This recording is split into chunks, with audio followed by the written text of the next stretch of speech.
कुठे ऍडमिट होते आधी? ससूनला. मग ससूनमधनं इथं आणलं तुम्हाला? मी ऍडमिट कुठं होते आधी? ससूनला. ससूनमधनं डॉक्टरांनी तुम्हाला यांच्या जबाबदारीवर पाठवलं, बरोबर आहे. आता इथं काय करता तुम्ही आजारी पडलात तर कोण जबाबदारी?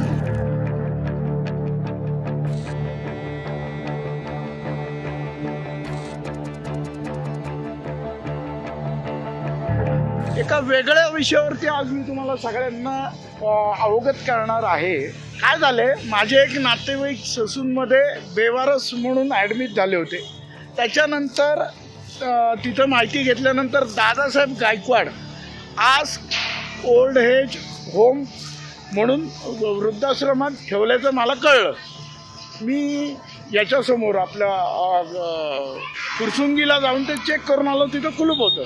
मग संबंधित जे दादा गायकवाड आहेत त्यांना मी भेटलो, तर ते म्हणले मी आंदोलनासाठी बसलोय. म्हणलं कशासाठी आंदोलनासाठी बसले? तर त्यांना जागा हवी आहे. पण जागा हवी आहे म्हणून त्यांनी हे बघा हे हे हे वृद्ध लोक ससूननी त्यांच्याकडं सांभाळायला पाठवले.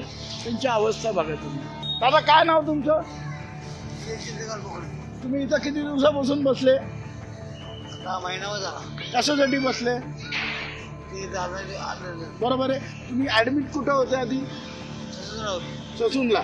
ससूनमधनं डॉक्टरांनी तुम्हाला यांच्या जबाबदारीवर पाठवलं, बरोबर आहे. आता इथं काय करता तुम्ही आजारी पडलात तर कोण जबाबदारी? ठीक. नाव सांगा.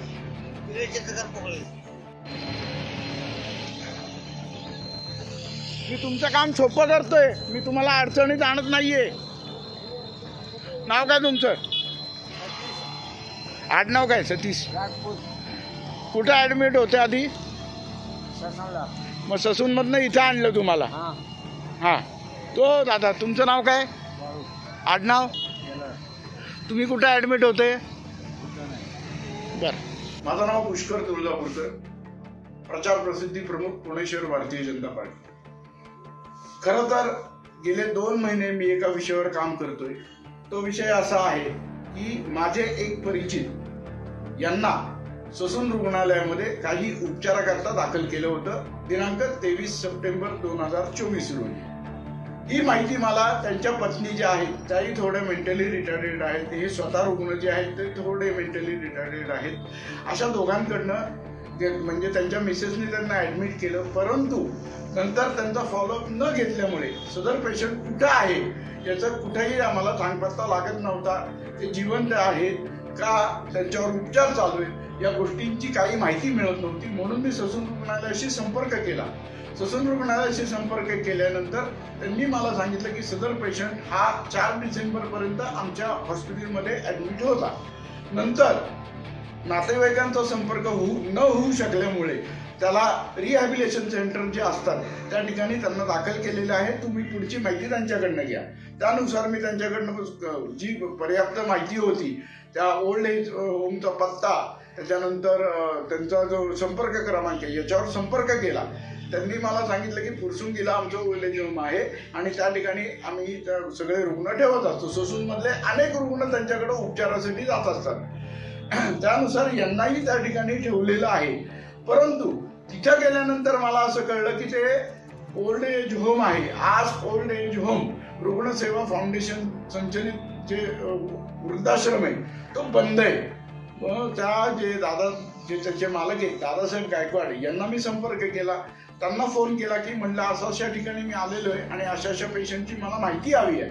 ते म्हणले माझ्याकडे ती माहिती नाही. माझ्याकडे जरी तो पेशंट ऍडमिट असला तरी तो परत आजारी पडल्यामुळे मी त्याला बेवारस म्हणून ऍडमिट केलेलं आहे. आता याच्यामध्ये दुसरा इश्यू असा झालेला आहे की त्यानंतर त्यांनी मला भारत फोर्ज कंपनी जी आहे मुंडव्यातली या ठिकाणी भेटायला बोलवलं. मी त्या ठिकाणी गेलो असता मला त्या ठिकाणी मोकळ्या मैदानात ससूनमधले काही रुग्ण जर्जर अवस्थेतले तिथं ठेवलेले दिसले. मी त्याबाबत त्यांना विचारणा केली की हे काय आहे. म्हणलं की तुम्ही असे पेशंट इथं का ठेवलेले? ते म्हणले सदर जागा ज्या ठिकाणी तुम्ही गेला होता ती भाडेतत्वावरची जागा आहे आणि त्याच्यावर 25,000 रुपये भाडं मी देत होतो. आता त्या मालकाने 10,000 रुपये भाडं वाढवलेले, जे मला भरणं शक्य नाही आणि त्यामुळं मला शासनाने जागा द्यावी याकरता मी उपोषणाला बसलो. म्हणलं तुम्ही उपोषणाला बसलेला आहात हे ठीक आहे, पण या पेशंटचं काय? नाही म्हणे मी या पेशंटला पण घेऊन आलेलो आहे इथं. त्या पेशंटची अवस्था इतकी भयानक होती, म्हणजे एकाच्या पायाला बेडसूट झालेले, काही जण मरणासन्न झालेले आहेत, काही जणांना बोलता येत नाही. अशा पेशंटला जर हा माणूस उपोषणासाठी वापरत असेल तर अत्यंत गंभीर बाब आहे. याबाबत मी ससूनचे डीन यांच्या कानावर विषय घातला असता तर मी त्यांना प्रश्न विचारला की तुम्ही म्हणलं एखाद्या संस्थेकडे जेव्हा पेशंट देता त्याच्यावर अकाउंटेबिलिटी तुमची नसती का? त्यांनी मला स्पष्ट नकार दिला. ते म्हणले एकदा पेशंट त्यांच्याकडे गेला की आमचा विषय संपतो. याचा अर्थ ससून आणि त्या आज ओल्ड एज होमचं काही साठं लोटं आहे का, असा मला संशय.